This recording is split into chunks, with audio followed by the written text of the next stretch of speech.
Welcome back, Dodecadorks. We're the 12-sided guys. We have Scott as Ornan. At your service. Sabrina as Sylvie. Oh, hello. Jordan as Magram. You're most welcome. Matt as Guy.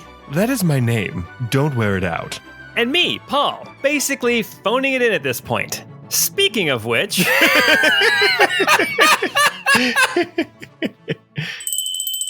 Hello, Dodecadorks. Yeah, this is the DM Paul speaking. Ha ha ha ha.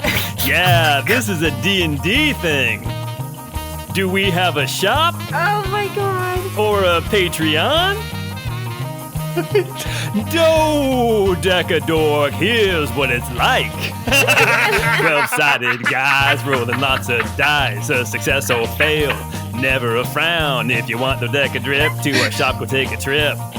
At 12sidedguys.com. If you want to tell the world to give our show a twirl, then go review and rate us. But only love, don't hate us. Or go to Patreon before I finish this song. Become a patron. Dodecadork, give us your money. Jeez, that was amazing. Anyway, if you ever called your mom to get rid of your homesickness, then this podcast is for you. It's Chorus of the Forsaken, episode 40.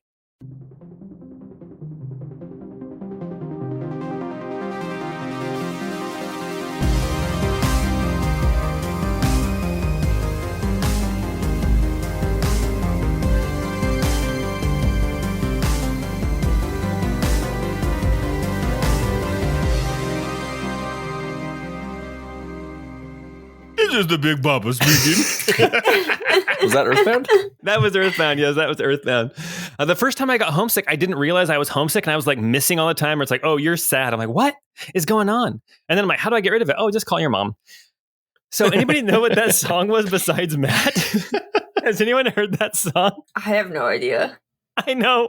I was asking my girlfriend about it too. She's like, I have no idea who the Big Bopper is or Chantilly Lace. And I'm like, well, he was on the same plane that crashed and killed Buddy Holly. She's like, I know who Buddy Holly is. I'm like, there we go. So we have some. And Richie Valens. Don't forget Richie Valens. And Richie Valens. Yes. Chantilly lace, got a pretty face, a ponytail, a hanging down, a wiggle in the walk. That song. You guys know that song? No? I can assure you I do not, but sounds like you do. I warned Matt. I'm like, well, first off, I warned all of you guys. This song might alienate some of our Gen Z and Gen Alpha listeners. And, you know, Jordan, you assured me that we alienate them all the time with our Nintendo references. Too little, too late. Yes. However, I told Matt, I'm like, yeah, this song might not be, you know, I don't remember exactly how I said it, but something about it not being our listeners' generation. And then I said, it's not our generation either. Growing up, we listened to nothing but oldies in the car because my mom was like, I know that these songs aren't going to be like, color me bad, I want to sex you up or something. Yes, but we did always God. have, but we were not allowed to listen to a double shot of My Baby's Love. Woke up this morning, my head hurts so bad. Worst hangover I ever had. Okay, let's get to the episode. Yes. Well, welcome back to Via Severia and to the Bandit Fortress, specifically the basement beneath the Bandit Fortress. Last time we were together, our heroes, Guy, Magram, Ornan, and Sylvie, as well as their allies, Prelate Annalise and Neldor Martin, the heir to Martin's Rest county? County. Is that where we get county from? Is from counts? Yep. Oh, okay. From Martin's Rest County. Country. You're a second grader learning to read. I'm like, that's country. Anyway, they rounded up all of the bandits who had been either knocked out or who had surrendered and tossed them into the... it's kind of a pit in one of these towers around the gatehouse of the Bandit Fortress. Neldor and Annalise decided that they would stay and make sure nobody could get out, and our heroes ventured into the haunted basement.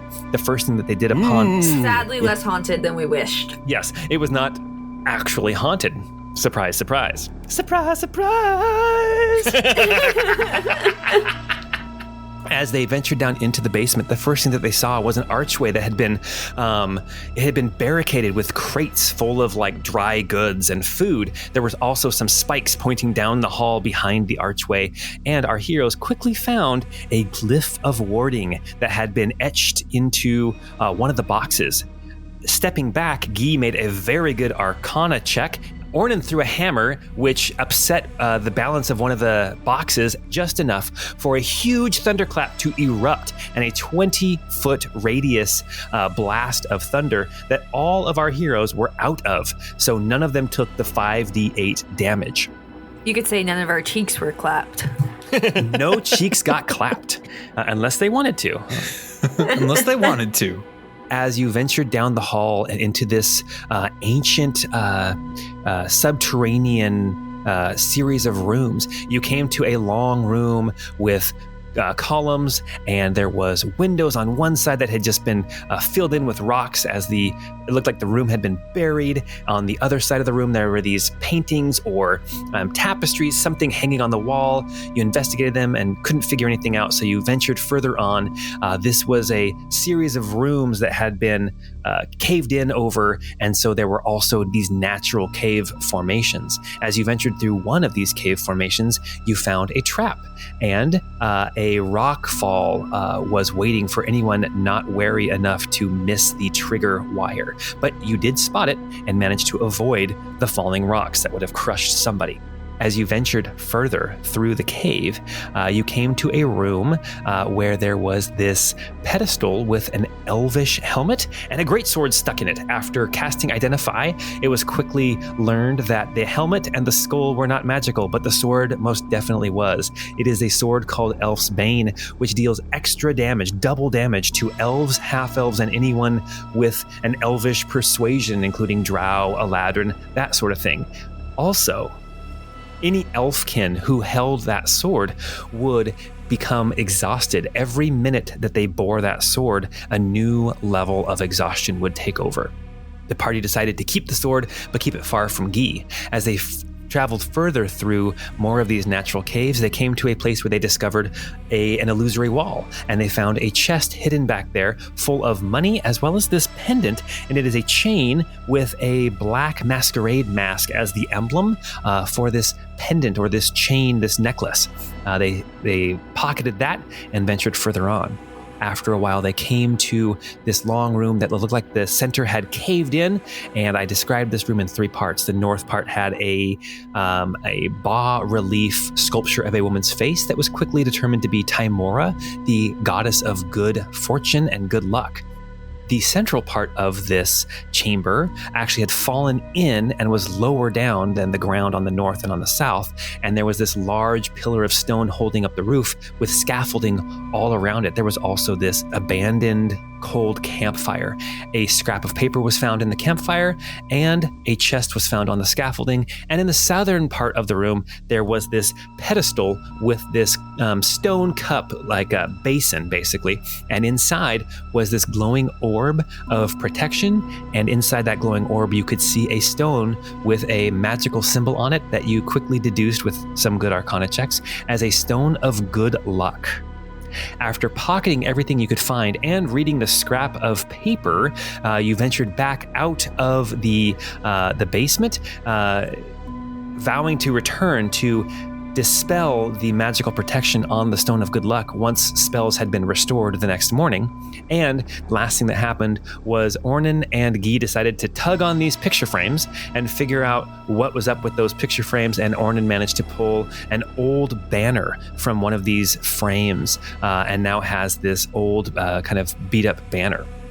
As Mogram and Sylvie ventured up the scaffolding and out through a secret trapdoor into the woods south of the keep, south of the fortress, and Guy and Ornan ventured back up into the fortress. That is where we were at right now, as you all reconvene in the fortress with Annalise and Neldor, as well as a pit full of bandits.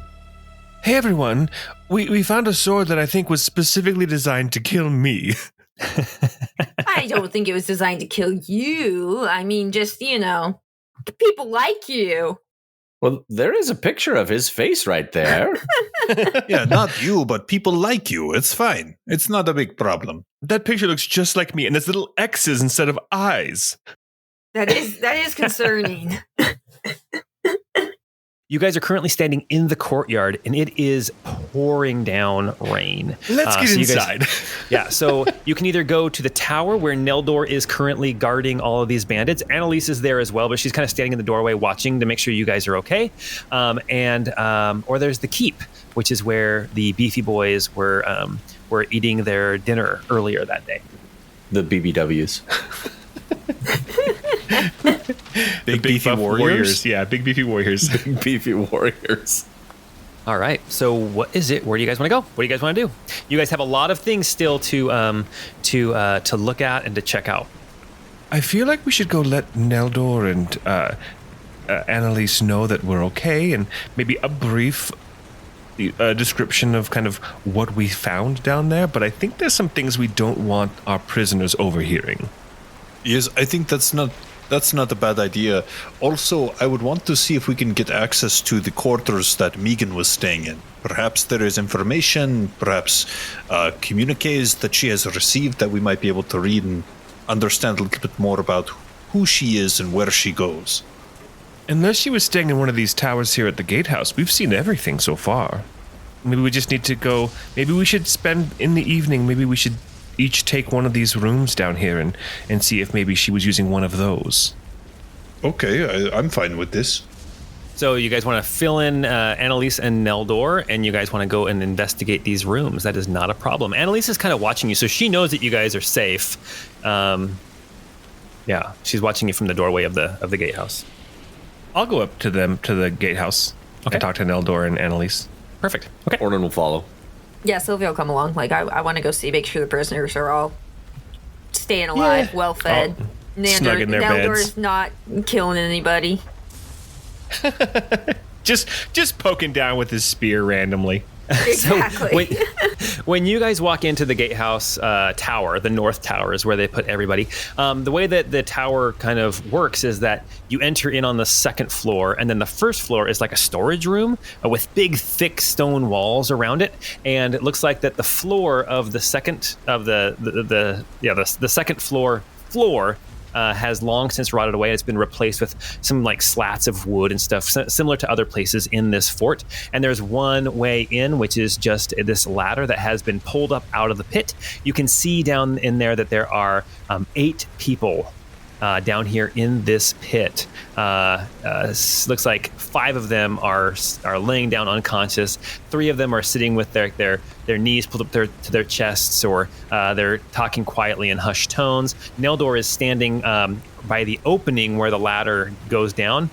He's standing tall, and he's got his spear in his hand. He's got a shield strapped to his arm, and he looks very attentive. And as you walk in, he says, it seems that your venture into the haunted basement has not killed you. That's good to hear. Well, we found a couple things, and we'll fill you in a little later, but we just wanted to let you know we were okay. We found some interesting information, and as we switch out guards, we'll let you know, but I think there's a couple things that we need to go take care of before we start switching up watches. Okay. For sure. I'm good for a while. Annalise kind of nods and she says, I'll stay here as well. Cool. All right. I love everybody's like, yeah, I'll come. You guys don't have anything you want to say? I just wanted to make sure he wasn't, harassing any of the prisoners. Gotcha. You haven't stabbed anybody, right? Are they all still asleep down there? There were a few that didn't go unconscious. That's right, but have any of the others ones woken up yet? Doesn't look like not yet. You guys have only been gone for maybe an hour or so. Okay, I just want to make sure that they don't all wake up and decide to build a human pyramid to get out. That'd be so impressive. This isn't Bring It On. The only way out is a 5-foot square, and Neldor is standing over it with a spear in his hand. So I don't think that they're going to try that. Okay, I was going to say though, hey, down there, survivors, bandits, those of you who are awake. Quick question for you. Yeah. Hello. When Megan was here at the fort, where did she sleep? Where were her quarters? Make a precision check. I'm holding the rod. I rolled a 22 persuasion. Okay, fantastic. You hear some grumbles down there, and then one person calls up, first room. The first room at the top of the stairs by the latrine. Okay, all right. Thank you. No hard feelings. Sounds like she's got a sensitive bowel if she needed to be right by the latrines. Otherwise, why would you choose that spot? Somebody else says, because it all smells like down there. That checks out. Interesting. Now, before all of this went down, I thought I heard one of you asking about dinner. I can make a stew and lower it down for you. They don't know how to respond to that. They're kind of they're just kind of sitting there looking up like through the slats and up through that hole at Neldor, and they don't know how to respond to you offering them food. Well, if you get hungry, let me know. We'll need some of those leeks that we threw down to you back. Wait, who leaked on them? One of them goes, I could eat. All right, I'll start preparing something. All right. The kitchen area is back in the keep, in the eastern portion of the fortress. All right, Ornan makes his way over there and starts making up a stew, enough to feed everybody. Yeah, you find. I mean, there's like it's not like a stove; it's a fire pit here, and there's it's like a place in the keep where the roof is not quite completely intact at the top of it, so it's kind of rained down, but that way the smoke can get out and everything. There's a big cauldron. There's lots of boxes of random food items. You know, some flour and some wheat. There is some potatoes and turnips. There's some dried like wrinkly fruit that's seen better days, but it's still probably relatively good. You even find some chickens that have been strung up and have already been dressed, but they haven't been cooked. So it looks like you have plenty here to make some kind of stew. That's what Ornan's doing. Do you need any secret or special ingredients that you want to add to their stew? Well, now I am a vegetarian, so I wasn't planning on putting any meat in. But if you have some spices... It's not technically meat, so... Oh, gosh. I don't... how about you let me smell it first, and then we'll decide together. Okay, it's pretty stinky. Like stinky cheese stinky? Like Limburger. And in fact, it is Like stinky Limburger? cheese that he has in his pocket. Oh, delicious. Unwrapped, just sitting there in his pocket the whole time. There's a bit of lint on the bottom there. I am cultivating it because I can take the fungus that grows on it and use it to make medicine. Wow. Oh gosh. I don't know if you'd want to take that. That sounds like it could be important. You should probably hold on to that. You are correct about this. Perhaps I keep on to this cheese for a little while. It's not quite ripe enough anyway. You need it a little bit more funky to really get the best out of it. All right. Well, Ornan, you start cooking away. You start getting some water boiling, and you start cutting up some potatoes and some leeks and some other vegetables you find around to get this stew going. What else is everyone doing? I also have urine. I know. We're aware. In case you did not know. That was clear. That you were holding a jar of urine when you were asking if there were other things we could use. So I assumed. I'm pretty sure that's the jar that you have me use every morning. Yes. This jar. Well, this one is not for use with prisoners. He puts that in his inner coat pocket. Jeez, do you remember when we first started making jokes about pee and you were like, I don't know if I want that to be Mogram's thing. Yeah, I mean, too late. You got to lean into it sometimes, Beautiful. Sylvie wants to go check out Megan's quarters. Okay. Yeah, go ahead. Yeah, I'd like to do this too. Yeah, the two of you head downstairs, and it's not a very long walk. I'll take you down there. Woo. Oh, stop moving. I'm taking you. I wasn't touching it. I didn't do You guys get down onto the first floor. You go down the ramshackle, creaking staircases. At the very bottom of the stairs, there is a latrine to your right, and then the hallway continues on south to the left. And her room is the first one on the in the hall. As you open the door, you walk in. You can see it is a very Spartan room. It's maybe 10 feet by 15 feet total. There's a small nightstand with a candle that's unlit. You can also see there is a cot with blankets that look like they're kind of threadbare. There is a pillow that's stuffed with straw. You see that there's other straw here in the room. Why don't you guys make investigation checks for me? Well, Bloodhound, why don't you give a shot at this and I'll help you out. Well, just looking at the room, I can tell she probably doesn't spend much time in here because I don't imagine she would have such a lackluster amount of decorations for herself. She doesn't seem like that kind of girly pop. And what did you get with your investigation? That is a 24 investigation. You know what? You are exactly right. As you walk in here, you see, okay, this is the kind of room that somebody sleeps in, or this is the room that is not used, right? Sleeping in it is probably all that's been used. As you look at the candle, you can see that it is, maybe this is not the first candle that she's used, but it looks like the wick has barely been burnt. So like not even having a candle lit in here very often. The blankets, although they are threadborne and everything, and the pillow is stuffed with straw and looks kind of cheap or poor. It's not used. You don't get that like body odor off of it that you would expect this kind of a situation. It looks like this room is not used. And you probably, with your 24 investigation, you remember the campfire that was down in the basement, and you imagine she probably spent more time down there than here in this room. Interesting. Well, I was hoping that we might be able to find more, but perhaps we need to go back to the basement to do additional research down there.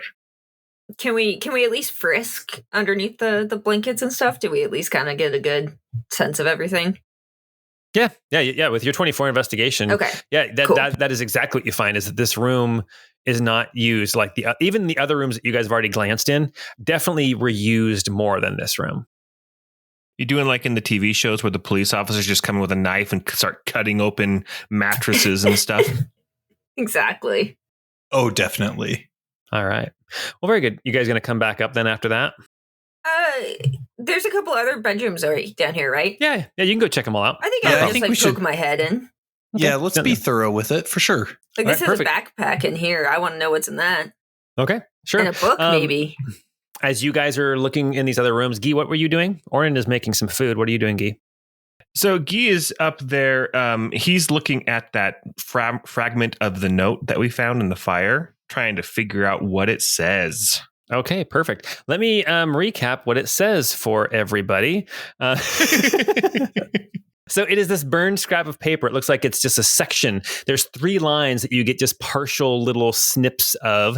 The first line is ADIN, and then there's a space, and then it says CAP, and then it ends right there where the rest is burned away. Underneath it, it says SEMANT, and as you're looking at it, you realize, oh wait, that A, it's kind of, I don't know, it's kind of written weird. Maybe it's actually an E, and it's actually SEMENT. And then the second part, there's a space and it says SANCT. And then the line underneath that, you see it starts with LY. And then there's a space. It says one, so use it, and then WIS, and then it ends. All right. I'm trying to piece it together. And just full disclosure, listeners, Paul shared with us these letters before we started recording because we found them last session. And we've kind of worked through what we think they are. And we found a typo. It's Paul's fault that he had to change that A to an E. No, it's not my fault. Bandits can't spell very well, why would it be guys. my fault? You're blaming somebody else's bad penmanship and bad spelling on me? Crazy. Anyway, yeah. Okay, fine. So Guy's just looking over it, and we'll talk when everybody gets back up. Perfect. All right. As Magram and Sylvie are investigating more in the other rooms, Magram and Sylvie, as you're investigating this room, this second room, you see there is a pack. You also see that the bed and the blankets and pillow have definitely been more used. The candle is just a little nub. That's all that's left. You see that resting up against the wall is a great sword. It looks like it is well used. The handle is leather that you can tell has just been seasoned with salty hands. Blood and sweat has definitely. That's delicious. Yeah, exactly. Stop sniffing the sword, Mogram. It's weird. The blade. Oh yeah. The blade is sharp, and the sword is sturdy. But you can tell this sword has seen some battle. There are notches kind of dinged out of it. There are some scratches on it and stuff. But it's definitely a well taken care of weapon. Sylvie, I would say that this isn't just a good sword. It's a great sword. Oh my God, get out of here. As you got it. Nailed it. As you are looking through the pack, you do find 9 silver pieces in the pack. Nice, cool. Well, I'll definitely pocket those because I'm saving up to get my water breathing spell. Okay. All right. Nice. This was the room that you guys had locked up because there was somebody sleeping in here. Oh, nice, cool. And then there is one more room for you guys to go investigate. As you go into that last room, you see, again, this room has definitely been used more than Megan's room. But in this room, all you really find is a bedroll, and then there are 2 daggers that are like set out on the bed. So 2 daggers. Interesting. Well, let's see what these daggers look like. Can you tell if they're magical at all? Let me check and see. I'll pull out the toning rod and give that thing a shake. Shake my toning rod really thoroughly, and then. As you start looking at these daggers, you realize these daggers are little more than kitchen knives, like big butcher knives that have kind of been sharpened up and been used for something other than cooking. Looks like this is a bandit's weapon. Not magical at all. It doesn't appear to be special in any way, just kind of an improvised knife dagger that they can use. Probably used to be a cooking utensil. I think Ornan's cooking knives are probably better than this, to be honest. I mean, maybe. Exactly.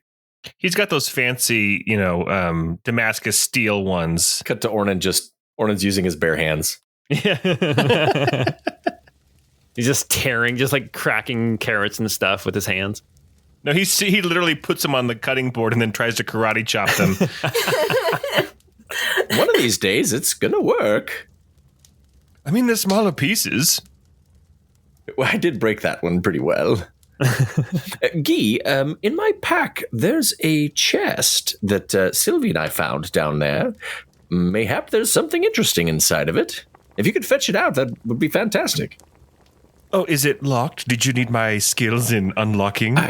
I am sure if I hid a chest where we found this one, I'd sure lock it. But I didn't try it. Okay, I'll go start digging through your backpack. Yeah, you start digging through the backpack, you find that chest. You find a couple other things too. What else do I find? I don't know what all he's got. You find the banner, but you saw him pull that out of the frame. The strangest assortment of odds and ends. Shovels, a ladder.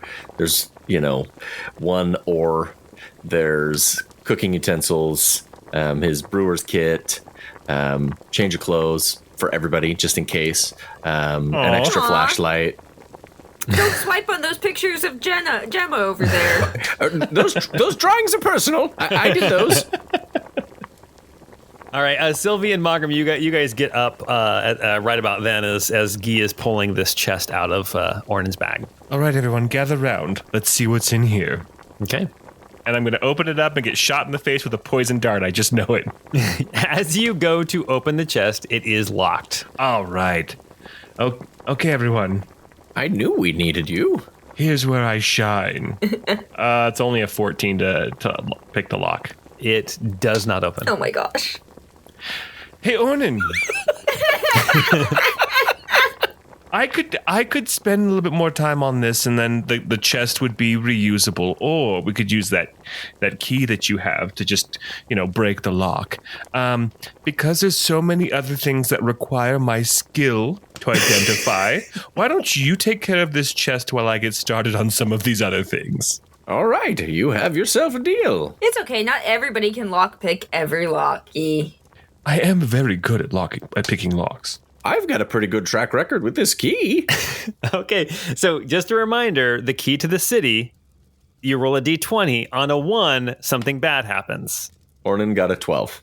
Okay, you put that key in that lock, you turn it, and boom, there's a snap, like a big pop. That lock is mangled What beyond... about a crackle? What was that? The snap, crackle, and pop. You missed the crackle, yeah. Yes. Almost I at the did full pick set there. Yes, this is just a snap and a pop, and the lock is mangled beyond use as the lid kind of clunk. It doesn't like flip open, but it does like become it does pop up a couple inches. So you can just easily push the lid open and see what is inside of this chest. All right, let's see what we've got.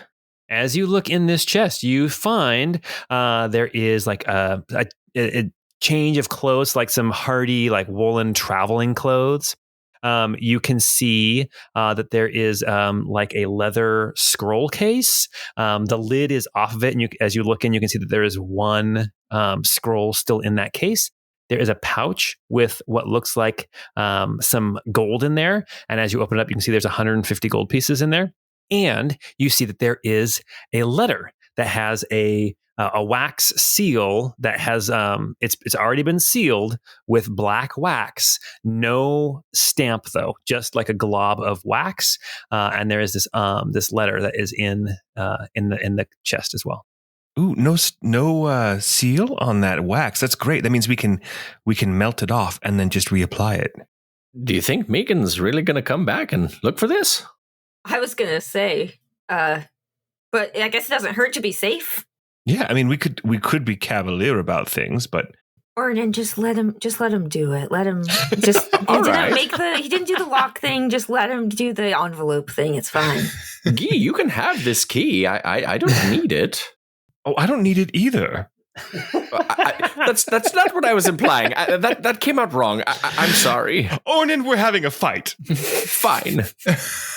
I'm kidding. Ornan, I don't need the key. Thank you very much. I think it's good to have both two people highly capable of opening different locks. Yes, very true. All right, give me a little bowl. I'm going to salvage this ink, and then I'm going to go warm the letter over the fire that Ornan is using to cook, and try to melt the wax off and collect it into a small bowl. Perfect. Why don't you make a sleight of hand check, really low difficulty, like 10. Oh, gee. Sleight of hand, really low difficulty, 10. I only get a +2. I got an 8. The letter starts to catch on fire. You get all the ink off, and it's like starts to catch on fire. No, please. You quickly blow it out. You don't letter. You don't damage the letter, but you know that there's no pretending to put the wax back in place. Ta-da! All right, as you're holding this letter in your hand, you can open it up. You can see that there is some writing in it. And I can read you what it says if you're interested. I'm so interested. Okay, this isn't just a random rolled up piece of paper. There's actually words on the inside. The letter was folded up. The letter was folded up like an envelope and sealed that way. Oh. The scroll in the scroll case is different. This isn't just a folded up piece of paper. This actually has writing on the inside. I need to be careful, though, because apparently I'm not very good at differentiating between A's and E's when I read things. Yes. In fact, the first thing you read when you open it, it says D. L is moving forward. And you're like, oh, no. All is moving forward. Okay, yeah, okay. The letter says D. All is moving forward better, if not faster, than you predicted. The people of Martin's Rest were easily swayed. A few words in the right ears, and so many were convinced that they were owed a better life that at times I had to hold the masses back from marching through the streets to take the Count's head. That would not have served our purpose. If you are reading this letter, then all is in motion and I have it. This letter will precede me, but know that I make my way to our next scene as swiftly as possible, and soon I will be by your side. I will send word when the stage is set and scene 4 is ready to play out. Until then, M. Then there's a postscript. P.S. I did as instructed and did my plotting outside of her gaze, but I see the light from her candles even now.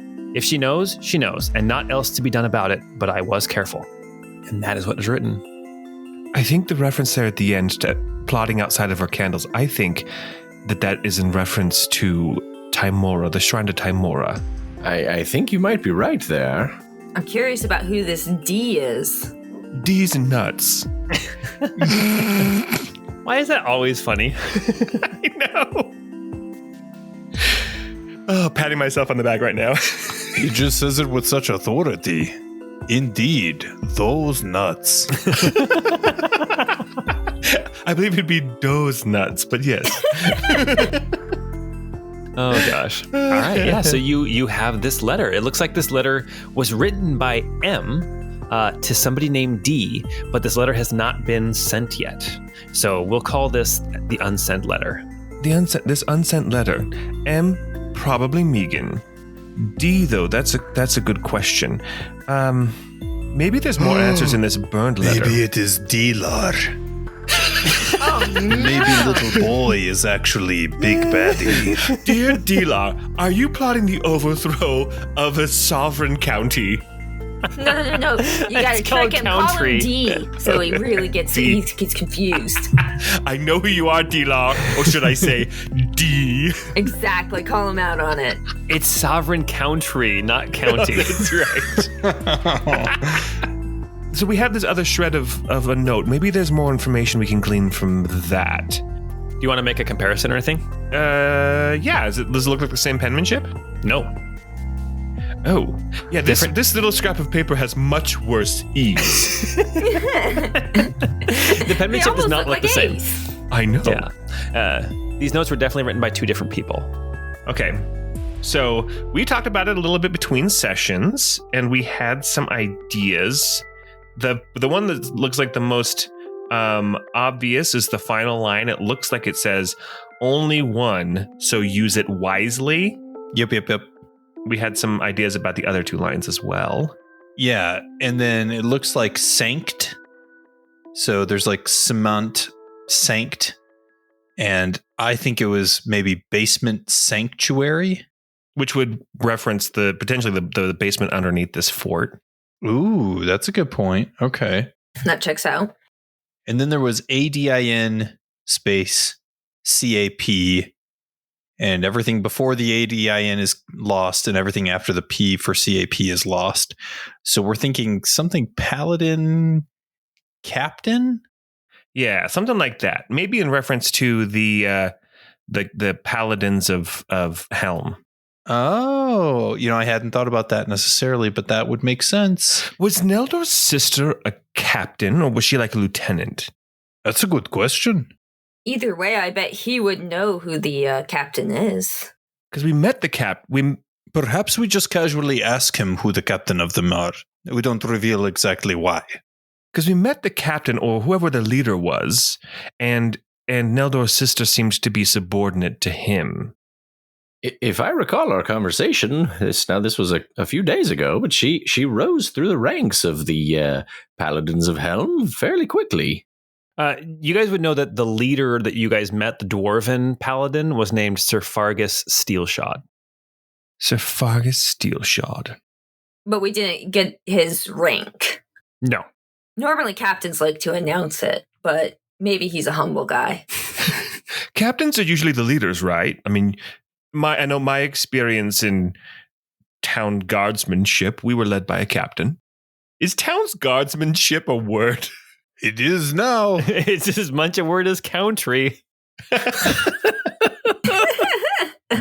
My LinkedIn profile says town's guardsmanship, so it's one of my skills.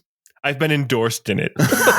So what you guys, let me just make sure that I understand what you guys are saying. You think that the first line says paladin captain, the second line says basement sanctuary, and the last line says only one, so use it wisely.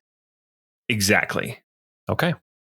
So I'm thinking maybe there was something hidden or stored in the basement sanctuary that was to be used against a paladin captain, and there's only one of them, so use it wisely. Or that the paladin captain is an asset of Megan and her people, but only gets maybe one favor. I don't know. I don't know if this paladin captain is in danger or in cahoots. How long has, and perhaps Neldor can provide some ideas for this, but how long have the bandits been a problem, and how long have the Paladins of Helm been here to assist. You guys would know just from your previous conversations that the bandits have been bothering the town, the area, for probably about 6 months. And the Paladins of Helm have been there for a long time. They've been there for years at this point. Their temple was built, 20 years ago. But as far as the Paladins of Helm starting to take like more power and stuff from the city, that's been in the more recent past, just since the bandits started to harass the town. Basically, if you ask a Helmite, they would say that they had to step up because the Count was not doing his job to protect his people. So that's kind of what you've gathered. So it's possible that they orchestrated it as a power grab. That is possible, yeah. But I find it hard to believe that a true follower of Helm would ever even consider usurping power from the lawfully wedded count ruler of a city. That's true. Well, as long as he doesn't break laws, I'm sure they'd do it. All night. I'm so sorry. Sure. Oh, yes. Everyone needs a little special time. Editing episodes, it's always somebody says something hilarious, and the first sound is Scott as Ornan just saying, sure. He's very tolerant. It's great. That's so very funny. amiable. Yes, anding. So interesting. So you guys have gleaned some stuff from the notes and the scrap of paper. There's some other things that you guys had found as well. There was that banner. There was the pendant with the masquerade mask on it. There was the chest that had the C and the F branded onto it. And there was also something that Guy picked up a couple episodes ago from Alexandrina. He picked up her spell book. I was going to leave the chest with the C and the F alone. Just keep it closed because that's Corwin's property, most likely. I can start identifying objects if you want to keep cooking, and I can let you guys know what I find over the next, hour as I look through this book and take a look at these items that we found. All right. Guy's going to take the items and go find a place. Okay. He's going to go into into the back room, the room on the north side here, where there's just like 3 beds. And as he enters the room, he notices that Prancival is on one of the beds, just kind of laying down, and the spooky lady is sitting, quote unquote, sitting on the bed next to the dog. I think you would also notice that she looks at the dog, reaches towards Prancival. Prancival looks at her, and they never actually touch or connect, but the attempt is made. That's the saddest thing I've ever heard in my life. The attempt is made for that connection. Okay, well, Guy, while you're doing that, what is everybody else going to be doing? Does anybody want to help Guy? Yeah, I'd go help him. Okay. There's a wizard book over here if you guys want to look through that, see if there's anything useful you can copy down, or I could copy down. That's what I was going to say. I wanted to peer through that if Guy would let me just kind of peruse through that spell book. Cool. So yeah, you're going to hand the spellbook off to Sylvie, and then Guy is going to be casting Identify on the other items. Real quick question. Cantrips are different than other spells. Is it possible to get a scroll of a cantrip and learn a new cantrip? I think rules as written, it's only leveled spells that you can write into your book. Cantrips are learned other ways. Okay. But you can get scrolls of cantrips, yes. Yes. Okay. All right. So here's what we're going to do for this book. As Guy hands over this book from Alexandrina, you see that it is burned and mangled. This spell book survived your fireball, and it survived the blast of the hungering void, or is that what it's called? The hungering void? Invoking the void, yeah. Yeah, of invoking the void. So it is mangled. As you start looking through pages, some of these pages are not legible anymore. So what we're going to do odds and evens, and you're going to roll them, and I will tell you then which spells are still legible and which ones are not. Okay? So somebody start. I feel like you're punishing me for using a cool move. I think all of us can. All of us can roll. I rolled roll. a nat 20. They're all legible. Okay, so Oh, and here's something else too about these spells. If you have this book and the spell is legible, but you already have it in your book or something, you can still use that spell page. You can just rip it out of the book and use it as a scroll if you want to. And then it's just used up. Oh. Yeah, if you want to. I feel like that makes sense as well. The first spell that you find is Detect Magic, and it is legible. Next one. I have that one. Womp womp. I don't.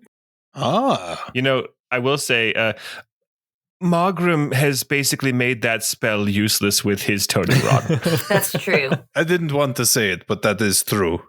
All right. Next spell. Roll another die, and we'll see odds or evens. Odds, it's I thought somebody else was rolling. odds, it's ruined. Evens, it works. Okay. I'll roll. Okay. It's a 1, but it's on a D4, so it's not as bad as a nat 1. The next spell is illegible. Okay. Next one. Jordan, Scott, go ahead. Do it. There's a lot of them to roll, guys. And a 1. There's a lot to roll. What's that? I can't hear you guys very well from the other room. Ornan, roll a die. Make sure it's even. A die? Oh, all right. Let me go to my pack. It's a 14. All right. Great. Good job, Ornan. Magic I missile. don't know what I did. Oh, dude, Magic Missile. I got to say, in another game, I played a wizard, and Magic Missile became my go-to because it was guaranteed damage. Yeah. So Magic Missile, and that is legible. I love Magic Missile. Next one. All right. Magram, roll. Or Jordan, roll. Okie dokie. I'm going to do that. I'm going to roll right now. It's going to be amazing. Look at that roll. Okay. Oh, nice. Shield. You get shield, and that is legible. Nice. Okay. Next one. Ooh. Let's start back up with Sylvie. Oh, damn. Okay. 13. Not legible. Okay. Guy. A 4. Nice. Suggestion. Oh, I actually had that spell and got rid of it when I leveled up. All right. Okay. Sucker. I never used Jordan, it. Or Scott, roll it again. An 8. You guys are getting so many evens. Okay. Counterspell. Ooh. Wow. That's a sick one. I think I'd recognize that spell. Roll again. Jordan. Ooh, I rolled a 3. That one is illegible. Okay. Back to the top. Sabrina. This is a fun game. It's like magical lottery. It's exactly It's like what it feels. stretchers. Oh, heck. I got an 11. We're opening loot illegible. boxes. Okay, so all right, just so you guys know, we went through now all of the first, second, and third level spells. There are 2 level 4 spells and 1 level 5 spell. Come So- on, Gee. Okay, Don't Guy, screw it roll up. That's an odd. Okay, Scott. An 8. Woo! Oh, Okay. nice. Ice Storm, Oh. and it is legible. And the last spell, come on, Jordan. Oh, man. I gotta roll the D100 on this, guys. Oh, nice. 60. All right. Nice. Now, you Oh, won't man. get to use this spell for a while unless you want to burn it as a spell scroll. Cone of Cold. Nice. Oh, That's man. a good one. Nice. Nice. There you go. Okay. So yeah, you go through this spell book, you find that some of the spells are not legible. I hope that somebody wrote all those down. I did. I wrote them all down. Okay.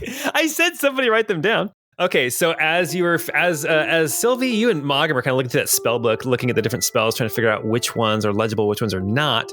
Guy, you cast Identify on these items. It looks like there are really 2 things that you can identify, and the first one that you pull out is the necklace that has the masquerade mask, the black masquerade mask, and this is called Mask's Pendant. Ooh. It has 3 charges.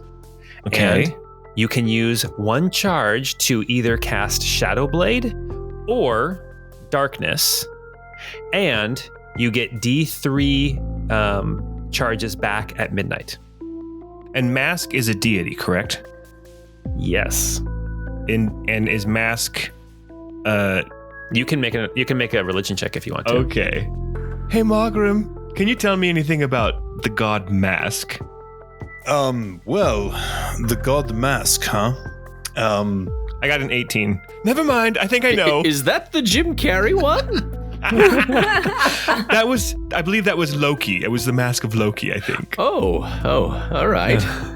Gosh, that's so stupid. I love you guys. You're so fun. All right, so you know Mask is a god. He is a god of shadows and thievery. He tends to work alone. He tends to have like intricate plots that are sometimes basically like conspiracy and secret moves and everything, and like people who might think that they're all working together. Think of do you remember The Dark Knight? The very first scene with the Joker and all the different guys in the clown masks. Yes. And they all kind of shoot each other, and then the Joker's the last one to survive, right? Uh-huh. That's kind of not that Mask. That's kind of the concept of Mask in my interpretation, is that intrigue and shadows and being very sneaky and secretive And deception and potential betrayal. Yep, and Mask tends to be a loner as well. So Mask's symbol is actually like a black mask, and sometimes it's a black mask just like kind of edged in red, but usually it's just a black mask. Hey everyone, I found a necklace of a god who's kind of known for intrigue and double-crossing and deception. With Ornan's recent experience with that sword, I don't know that we should use this, but it is powerful. It lets you cast a couple spells. You can create an area of darkness, or you can do one other thing that I don't remember. Shadow Blade. You can do Shadow Blade. You can create a blade out of shadow. Ooh, that does sound really cool. I know, right? I think we consider using it for the time being. I think we're going to need all the help we can get for whatever is about to come. And Mask, he is insane, as far as I can understand it, but he is not downright evil like Cyric, for example. That's true. That is very true. Okay. All right. I'll give you that insane. one. That's the first thing you said, though. He is insane. So I'll put this in the party bag. Well, you do know that with your identify spell, you do not identify a curse, though. Do you identify Yes. curses with identify? I'm pretty sure you do. Can't you detect curses with identify? Or no? I don't know. Let me look it up real quick before we move on. I would say this. I say insane. It is probably a bit of a hyperbole. He's not completely insane. He deals with his own schemes and plans, and it can be difficult to understand exactly what he is trying to accomplish. Okay, so we're all playing checkers and he's playing chess. To put it lightly, yes. It says you learn if any spells are affecting the item and what they are. If the item was created by a spell, you learn which spell created it. Okay, I'm looking up right now. Can identify detect curses? No, identify doesn't detect curses. Page 138 in the Dungeon Master's Guide. Okay, so never mind. You don't know if it's cursed or not. I'll give it to you. This one's not cursed. Okay, well, I don't think this one's cursed, but we'll see if anybody else wants it. I'll put it here, and I'll set it kind of aside. I'll hold on to it. It's fine. Oh, it does require attunement. And then the other one is the banner we found, right? Banner, yes. As you identify that one, you see that this is a banner. This banner was held aloft in battle. It's called the Banner of Bravery. And basically, you have to attune to it. Okay. But whoever attunes to it, any ally that can see that banner gets advantage on any checks to be of being frightened.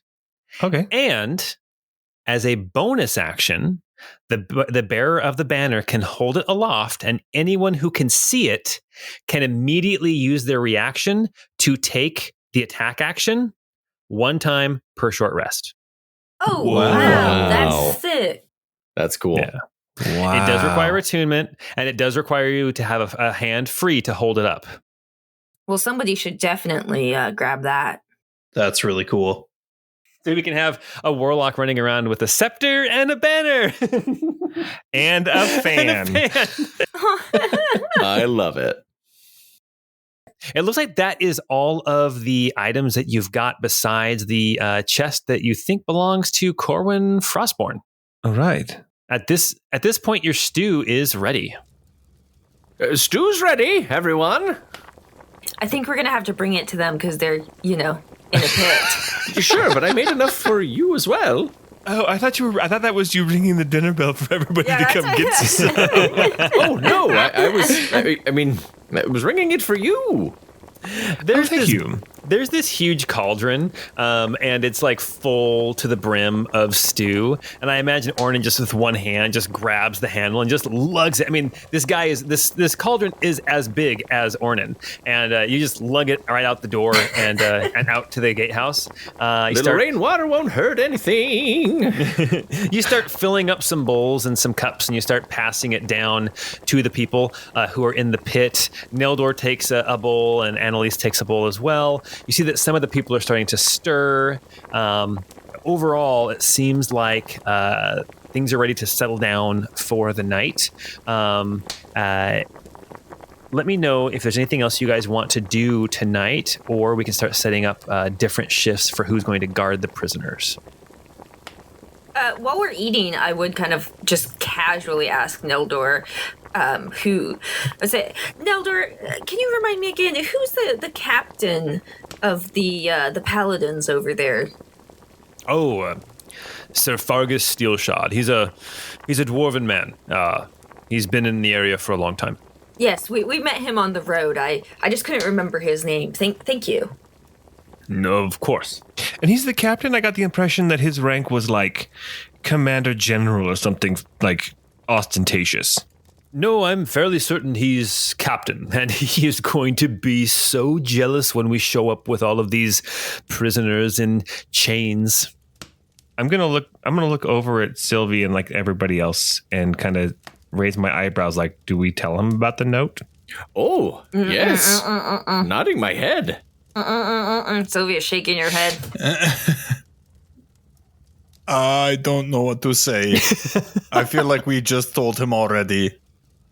Well, we didn't tell him. All I did was just ask him to remind me of a dude's name who we met. Except for that now we spent like the past 7 or 8 seconds with Guy looking at all his companions, and some are nodding and some are shaking. Yeah, right in front of him. I can say it to him. Let's switch up the guards. Annalise is going to stay for a while. Wait, Neldor I think we were going to tell him. I was about to say something. Okay. I can tell him. Okay, perfect. I don't see any harm in him knowing that, all of these prisoners down here, they were rightly nickered by Megan. They had their panties pulled this way and that. And we have evidence of... It wasn't a fun way either. It was a deceptive way. Yes, deceptive way. They were being manipulated by the elf lady to rebel. We've got evidence of it right here. And we also found the remnants of a note, and we can't really tell what it says, but it does look like 2 of the words on it are Paladin Captain. But there's no context around that, so we're not sure what it even means. You guys, this dude already had beef with these paladins, and now we're coming in giving him ammo. Well, it may be saying, hey, we need to take out that Paladin Captain because he's too effective at bringing down our organization. This it could is be true. Anything. And honestly, we didn't have the full words. We're kind of making a guess there, so... And the writer did not seem to be the most educated, so he could have spelled a many number of things wrong. Maybe it's Moradin Captain, or Captive. Who knows? Right, it could be. He could have been trying to spell the word Adam, but was just really bad at spelling. You guys, ADIN. It could have been ADAN. Who knows? I legit was looking up at like random deity names, like trying to figure out what that spelling like really was. Oh man. Oh my gosh, that's so funny. Okay. As you are talking, Neldor's kind of nodding, and he says, "I see that you are right. It looks like these have been tricked by Megan, who apparently had some ulterior motives. But regardless, they did still rebel. Megan did not force them to rebel. Now, granted, maybe what she said was not her true intention, but they did choose rebellion." Sure, but Neldor, you have to understand that people don't act this way out of nothing. It's banditry is a reaction to the leadership of a city. If you take care of the people, you will have fewer bandits. Also, it seems a little bit not really the most top of priority to punish these folks when clearly there's somebody out to get you and your family and this entire area destabilized. Who knows how big this D is? Right. It's a huge D. And these Paladins of Helm, they seem like the kind of organization that would, run re-education camps. Maybe you could just pawn them off on them. Pawn the prisoners off on them. Or use them as evidence against whoever's trying to overthrow your family. Perhaps in exchange for freedom or servitude for your people. He says, "You've given me some things to think about. I will not dismiss your words. I will ponder them, and I will think on what to do. But we will take these bandits with us in the morning, and they will face judgment." Neldor, with this whole experience with the Paladins of Helm, I think is this the first time in your life that you've kind of felt like you didn't have power in a situation? Because being part of the small folk, this is something we feel every day. And so it's incumbent upon the rulers, if they want to be good to their citizens, to remember that fact, that they are powerless in so many aspects of their life, and to not take advantage of that. Whew, wow. Why don't you make a persuasion check? And that will determine, wait, before you do it, persuasion check, we're going to say difficulty 17. All right. Can he have advantage? Because I said something very similar too. Yes. And what we're going to see is if you can make that check, you will get through to him. Okay, I rolled a 17 exactly. Oh my gosh. Okay, with a 17, you see him. He doesn't respond, but you see the wheels turning kind of behind his eyes. You see him taking what you've said and pondering it. All right. With this moment, we are going to move forward through the night. You guys take turns watching over the bandits, getting some sleep, staying on cots. You guys have different watches. I need to know kind of where everyone is deciding to sleep. As far as guarding the bandits, you guys have decided that 2 people need to stay inside the tower at a time to make sure that nobody tries to get up out of the pit. And I can take 1 watch with this ghost lady as well. Okay. Before she fades away. I feel like she's fading. I'll take second watch then. Okay. I can take the third. And I'll take up the final watch. Well, okay. You guys, as far as like having 2 people at a time, you guys, we're just going to take a little bit more time throughout the night. So each of you will take probably a 3-hour watch. And so you'll just kind of spread out your sleep over 9 hours instead of 8. You guys are just kind of hanging out in the towers of the gatehouse, or you guys are hanging out in the keep kind of resting on cots. Is that kind of what I'm gathering? Yeah. Probably in the keep. Yeah, I'd assume we'd want to be kind of near the kitchen where it's warm and... It might be good to actually have 3 guards, 1 wandering the ramparts, being on actual active lookout outside of the keep instead of just the prisoners inside. Oh, that's a fair idea. Okay.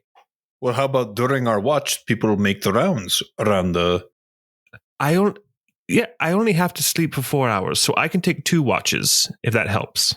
I can do the first watch with the prisoners, and then I can take the next watch on the ramparts. Well, we can probably get Annalise to get in on this too. Yeah, she will.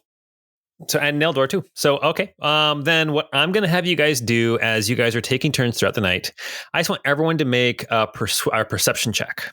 Ornan got a 4. Guy got a 13. Ooh, Sylvie got an 18. Ooh, Malcolm got a nat 20 for 24. Nice. Nice. All right. Okay. Towards dawn. It's hard to tell when the sun is actually coming up because it is still so dark and rainy and disgusting. You do, each of you have seen like movement outside as you guys are walking the ramparts. You've seen like animals coming around. You at one point you do hear like the howling of wolves that are not too close, not too far. You guys see some owls flying overhead. Skittering of rats and stuff out in the brush.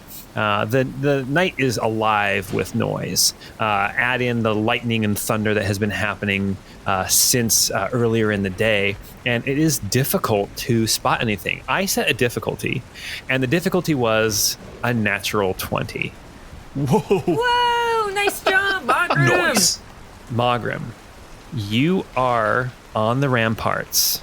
On the southern ramparts, and you are gazing out over the trees. Many of them have lost all their leaves. The ones that still have leaves are orange and yellow, but they all look black here in the dim light of night.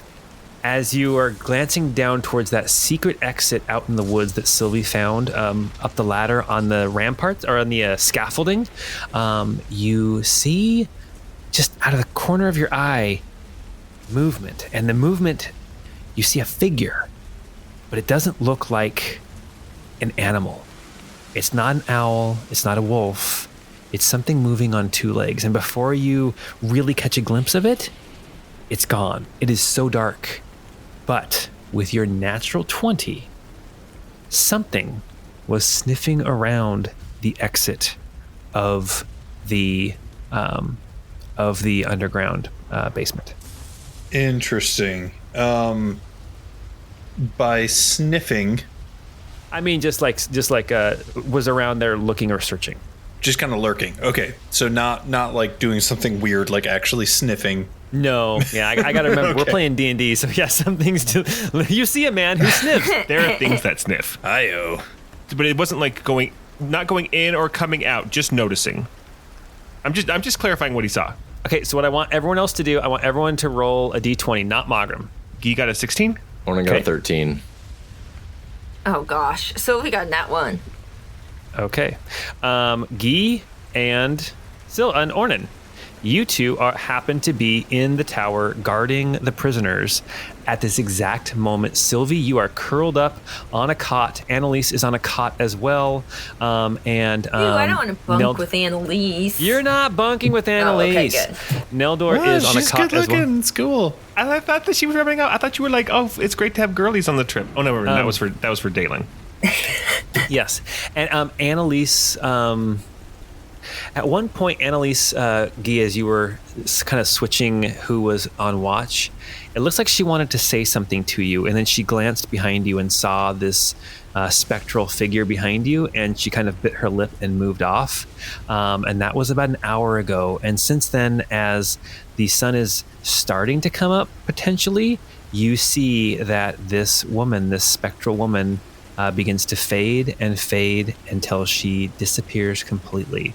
Guy, you watch her make eye contact with you and start reaching out towards you. Make a quick perception check. Oh my goodness, perception. It's a 16? She's reaching out towards your book on your waist before she Okay. disappears. Whew. And is gone. Magram, you are here on the ramparts. What do you do? So I think knowing that Guy and we said Ornan, right, were watching Yes. Yeah. the prisoners. I think the moment I see her, I immediately rush over there and kind of not like shout, but I'm like, there's somebody in the woods near the exit of the shrine that we found.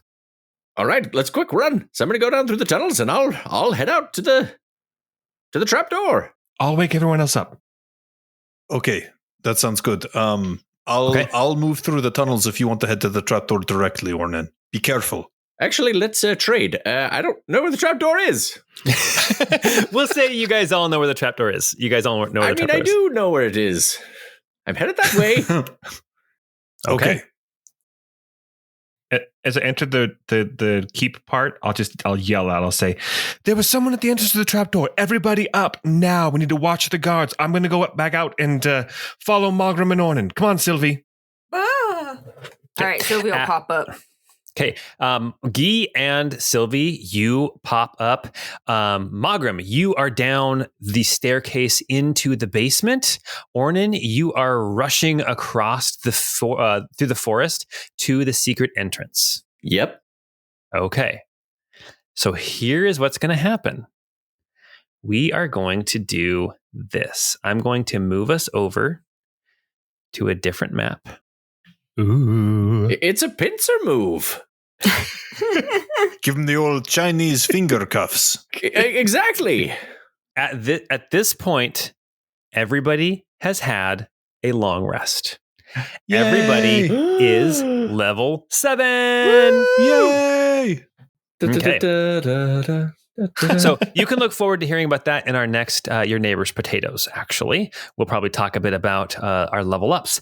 But I'm going to put some people on this map at this point. We have got Mogram. You come rushing down the stairs into the basement. I would imagine that you are going to cast light upon yourself again. Yeah, Because I'll use it is so dark my down here. flare cantrip to give myself a little bit of light. Okay. It's 20 feet bright light, correct? Yes, that's right. Mogram, you come rushing down the stairs into the basement. Ornan, you are still in the forest, rushing towards the ladder that leads down into the secret basement. Guy and Sylvie, you guys are still coming down the stairs. Annalise and Neldor are going to stay up and guard the prisoners. I did not expect a natural 20. Clutch. So good. Oh, man. It is so good. All right. What we're going to do, we are going to roll initiative. Ooh. I made a roll. I need everybody else to make a roll. And what is going to happen is Mogram gets to act on this first round. Then the next round, Ornan will appear. And then the next round, Guy and Sylvie will appear. Ornan got a 6. Mogram got a nat 20 for a 21 initiative. Sylvie got a 22. Okay. And Guy got a 4. As Ornan is running, he would summon his burrowing guardian. Okay. All right. At the top of the round, the only one able to act this round is Mogram. Mogram, you are back in that very first room. You come down the stairs. There are columns along the side. You can see where the explosion of thunder has decimated the crates. What are you going to do? At this point, you do not see anybody around. You don't hear anything either. I'm going to click my heels for my boots of speed and kind of give myself double movement speed for the next 10 minutes. Fantastic. And just try to rush to where that opening was as much as I can. Okay, perfect. Yeah. So you've got, 60 feet of movement, so you can dash 120 feet? Yeah, that's Perfect. right. Okay, go ahead and move your 120 feet. And then I'm going to do something. Okay. Gosh, I need to make sure I'm doing the distance thing. You're going the distance. That was my impression of cake. He's going for speed. Okay, so there's 60 feet. Okay, that was pretty good. I'd like a listener to tell us how many times we've made that joke. Yeah, we have. I remember editing that. So I've sprinted through that first room and down the hallway and turned into kind of the next room where the paintings were. Yeah, the room that on one side of the wall you have those windows, and then the other side that there were the paintings. You see that there are some archways that have been filled up with rocks there on that western wall. You are at the north end of this room. You have a long run to get down to the cave at the other end of the room, and that is now going to be next turn. The next turn at initiative 21, we have Mogram. Mogram, go ahead and do whatever you're going to do again. I thought Sylvie had a higher one for some reason. She does, but she's not showing up until round 3. Oh, got it. Okay. I was dilly-dallying because I was snoozing. What are you doing? You're gonna haul took us through this room? Oh yeah, Paul took us. So I can make it all the way through the painting room and down into kind of those tighter corridors on the southern end of that area. I am going to need you, as you are running as fast as you can, I need you to make a dexterity saving throw to avoid hitting that tripwire. You know it's there, man. But you almost catch it too late as you are booking it.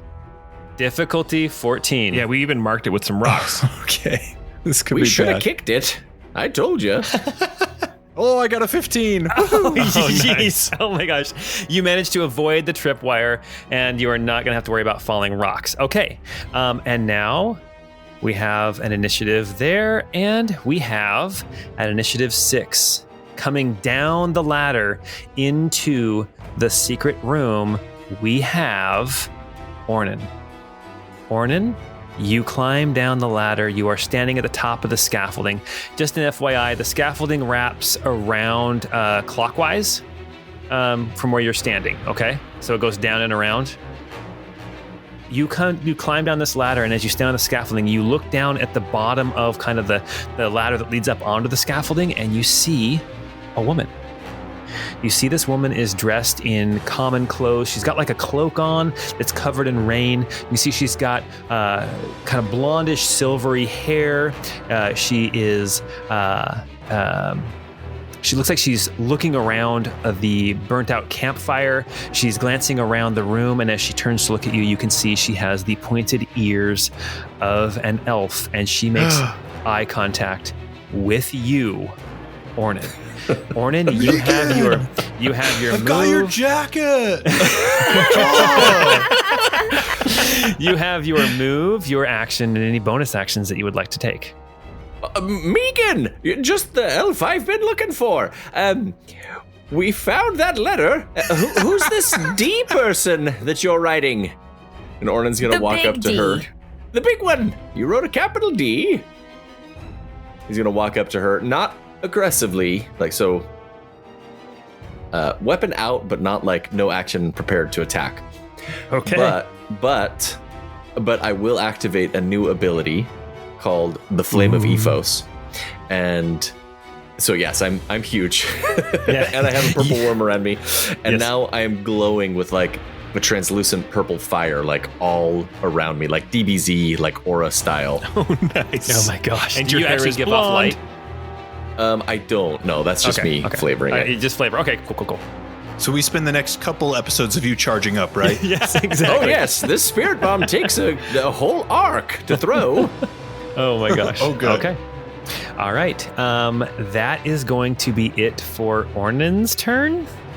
And let me actually, we are going to the next round. I'd actually like to be standing like blocking the ladder. Okay. All right. You are standing there blocking the ladder. And next round, Sylvie, you arrive at the top of the stairs down into the basement. Okay. I guess I'm just going to kind of keep running through the basement here. Can I tell which way they went at all? There's really only one way to go. It's basically like a snaking passage, and there's just an entrance at the beginning and an entrance at the end. And this is the bomb. Yeah, that's the bomb, thunder but it waves. has Okay. been it already has been exploded, so you can move right through there. And you can move. Are you gonna move 60 feet, or do you have any spells or anything that can get you anywhere faster? Yeah, I'm going to cast Heck, I'm out of here. This spell allows you to move at an incredible pace. When you cast this spell, on each of your turns, you can take the dash action. So I'm gonna cast that on myself. And does that start then on this turn? Yeah, Okay. I think it does. I think you get 90 feet of movement per round then if you do the dash action, because you can dash twice, bonus action and action. And I love the fact that you edited it, but it's actually out of here. It is, yeah. Well, I didn't want to get in trouble, but You won't get in trouble. We'll just bleep it. Oh my gosh, that's so That's funny. awesome. cool. So then I get that's 1, 2, 3, 4, 5, and I think that's as far as I can go then. So Yeah, so you start hauling Tookus, and you're in the hallway now. You're definitely further behind than Magram, but you are hauling. Okay, Magram, it's your turn. You still have your speedy boots on. Okie dokie. I'm going to keep moving through this hallway. 15, 25, 50. Up into the room where we found the Elf's Bane. And all the way to there. Oh wow, you are hauling. You run right past the Elf's Bane. Show off. You go right through that room and into another cave, and you are almost to that final chamber. That is going to bring us now to Megan's turn. Megan is standing there at the bottom of these stairs. You are blocking her from them. Yep. Ornan. So you're actually, if you're gonna be blocking her, you're actually gonna be standing here, basically. Okay, perfect. She looks at you, she looks around the room, and she says, "Where's my chest? You will give me my chest." You can see that she does not have any weapons in her hands, and she's going to strike out at you with bare hands. She is going to strike out at you 3 times. She has bare hands? Bare hands, yes. Roar! Okay, 15, 9, or 21. The 21 will hit. 21 will hit. Okay. You take 15 bludgeoning damage. Ooh, is it magical? It is not magical. I have resistance to bludgeoning while I'm glowing purple. Oh my gosh. What's that? 7 and 7. then minus 3, so 4. Oh, jeez. And with that one hit, she needs you to make a Constitution saving throw, difficulty 15. Oh, geez, she's a monk. Oh no, that's a 17. Okay. Oh, man. You are not incapacitated. Okay. Cool. All right, Ornan, it is now your turn. She struck at you 3 times. All right, I guess we're throwing fisticuffs. And Ornan is gonna hit her with the Warhammer, or try to. Okay. First one is a nat 1. The second one is a 26 to hit. Okay, go ahead and roll your damage. Okay. That will be 11 bludgeoning damage. And she ignores 5 of that. And then 2 Ethos bite damage. And then she also needs to make a DC 14 strength save as I slap her with my skeletal left hand. I'm going to get somebody with that eventually. I mean, DC 14 Constitution? Okay, yeah, she rolled a natural 19, so she definitely saved. Okay. So she takes the 2 damage, or 5 burning damage, but she doesn't, she's not restrained. Okay. Then I'm going to spin the shaft. Okay. Hell yeah. A 20 to hit. That will hit. For 14 bludgeoning damage. Wow. And a 21 to hit. That'll hit. For another 12 bludgeoning damage. Wow. This is all non-lethal, by the way. And you've dealt 39 damage to her already. I asked you who that D person was. Okay. Is that your whole turn? Yeah, I don't have any other tricks. That's it. Those are some pretty good tricks. And rounding out the initiative order, we have Guy. Guy, you are back at the top of the stairs down here into the basement. Do you have any tricks for getting anywhere fast? I will say, I wish I'd chosen Dimension Door at level up. And I'm just going to go ahead and sprint 60. Okay. And then I'm going to pass between an additional 30. Okay. And I'm going to, it's doing weird stuff. But anyway, I'm right there by Sylvie. We are back up to the top of the initiative order. Sylvie, you have your speed. You can move 90 feet as you continue rushing down this hallway.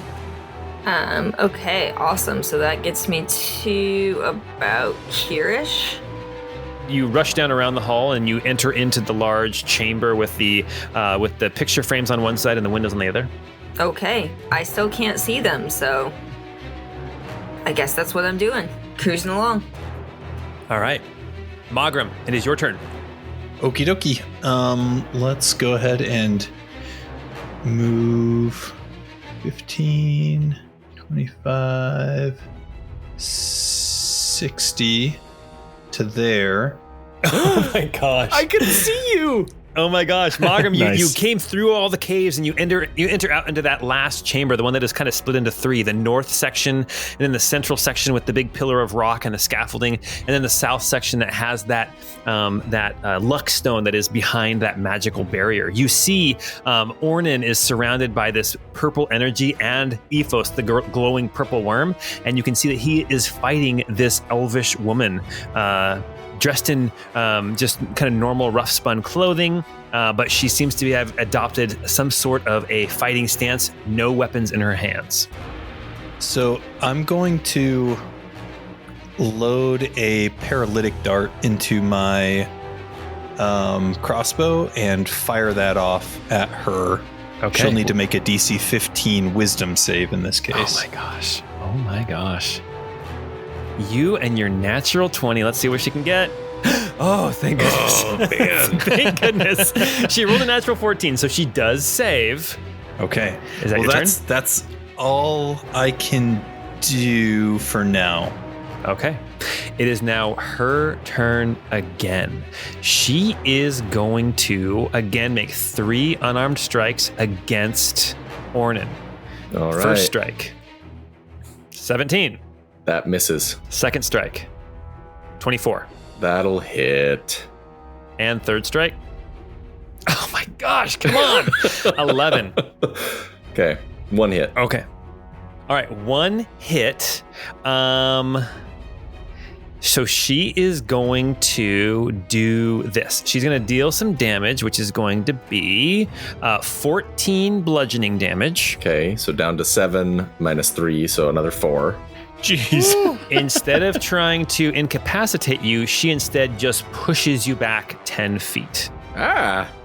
And she is now going to attempt to move around you. Now that she sees that Magram is here in the room as well, she is going to 5, 10, 15, 20, 25, 30.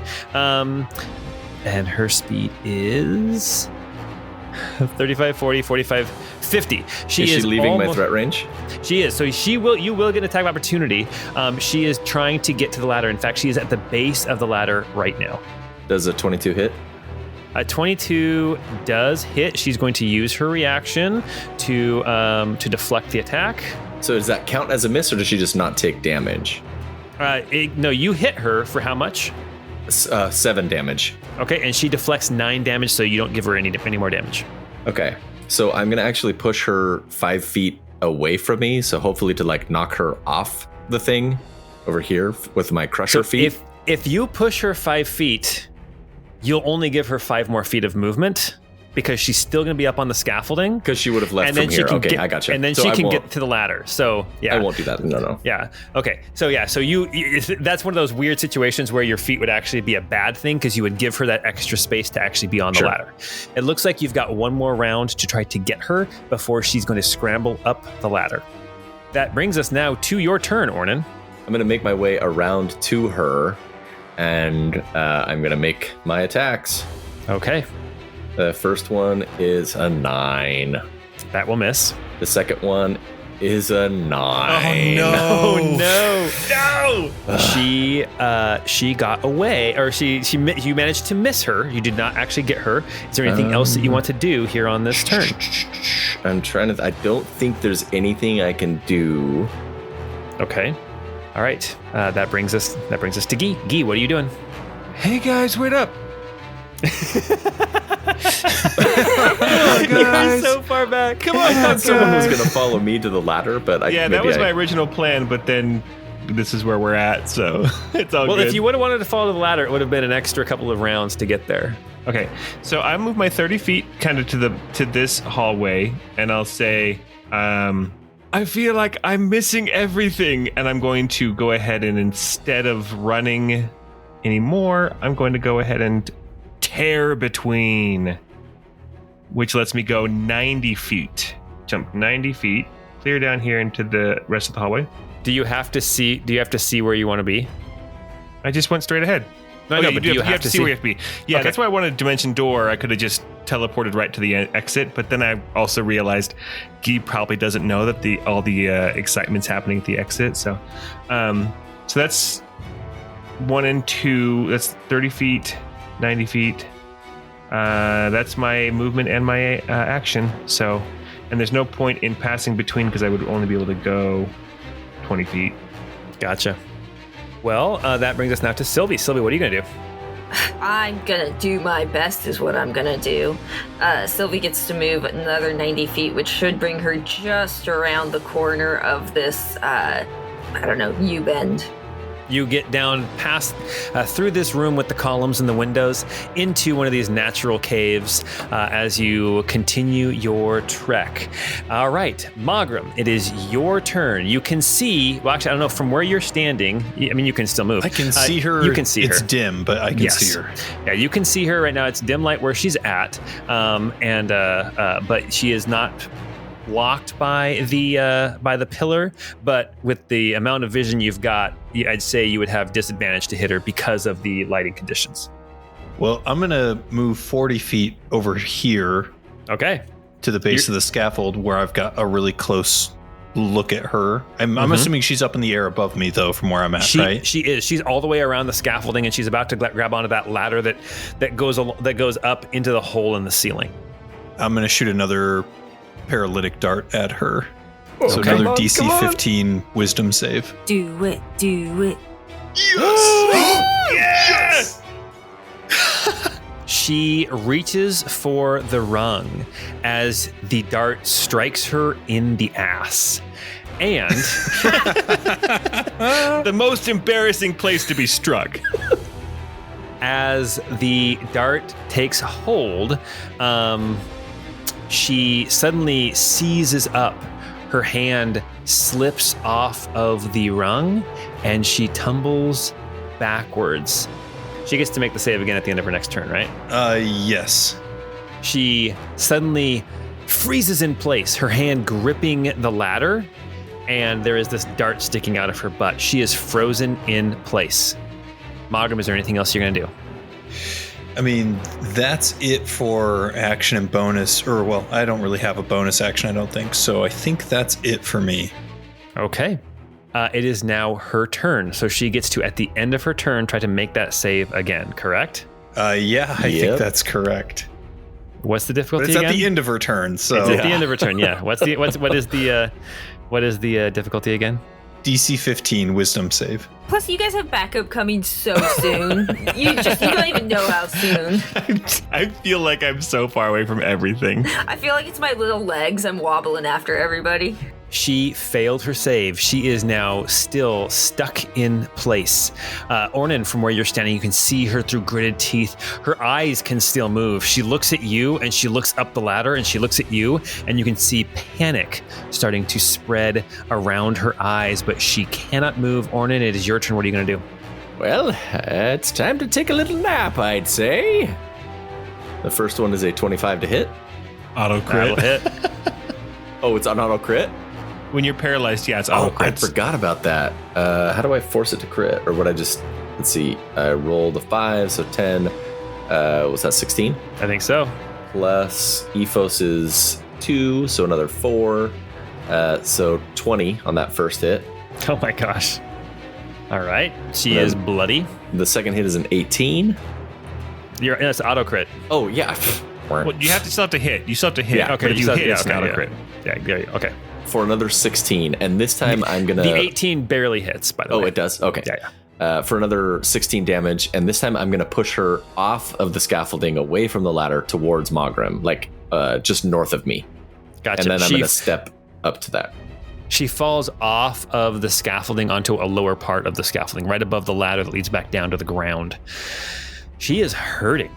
Okay. Guy. What are you going to do?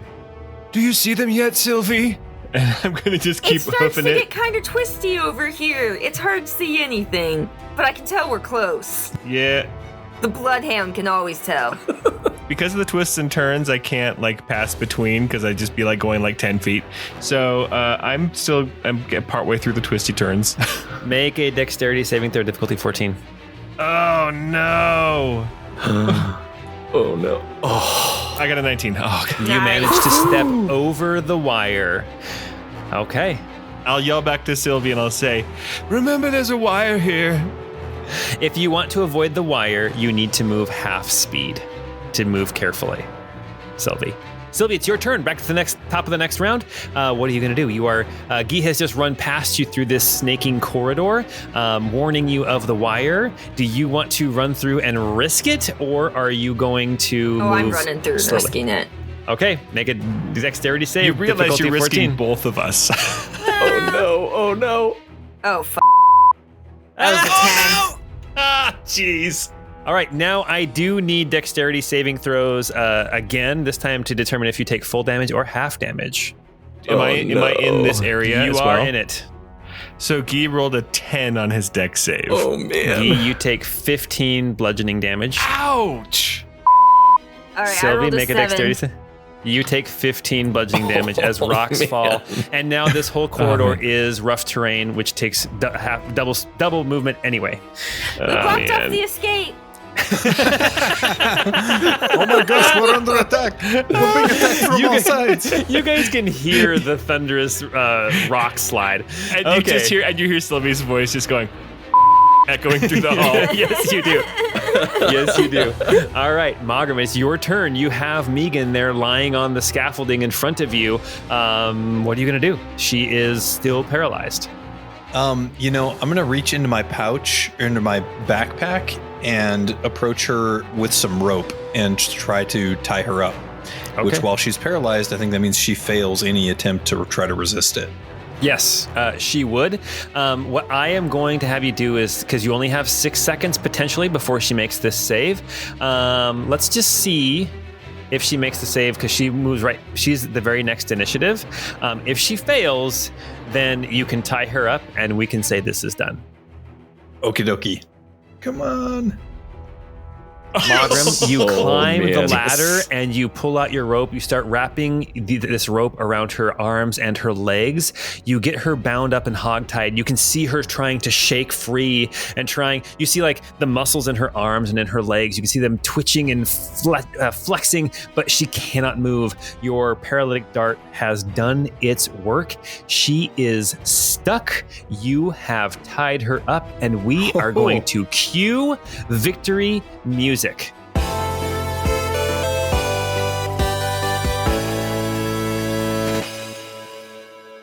I was nowhere near you guys. I was never going to get there. Oh my You are gosh. feisty when you thought you could get away, but this is not Mogrim's first rodeo. A man has to make money somehow. Literally 5 minutes later, Guy and Sylvie show up all bloodied. It's like, don't worry, we took care of the rest of them. We blocked off the exit too. There won't be any escapes. That's great. As you guys come into this chamber, you can see that Ornan and Mogram have captured this elvish woman. You can see that she has a pack on her back, and you can see that it's relatively empty.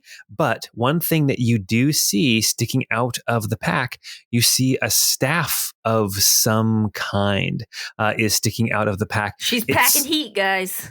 That's the thing that only has one use. Megan is tied up. You can see that she has a pack on her back, and it is relatively empty. As you all convene here in this room, having now captured the mastermind of the bandits of Martin's Rest, something that I did not expect to happen at all. Thank you, Mogram, and your natural 20 perception check. We're going to get so much money. We are going to stop there for tonight.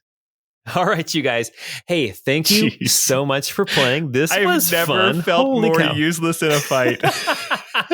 Dude, Mogram was the real MVP of that entire episode. This is like a repeat of when we fought the Herald of Earth. Yes, it is. I didn't even make it down that rope in that episode. I know, and you forgot you had like the shoes of Spider-Clan. You could have walked down the wall. That's so funny. All right, you guys. Well, hey, thank you for playing. If you like what we're doing, go check out our Patreon, just like that song. Oh, the Big Bopper song from the beginning. Go check out our Patreon and give us some money, or just a rating and a review. And don't forget, if you become a patron, you can listen to Your Neighbor's Potatoes, which we are actually going to go and record right now. Talk a little bit about the level 7 level up that we just did. And until we get together next time, we hope you have a great time.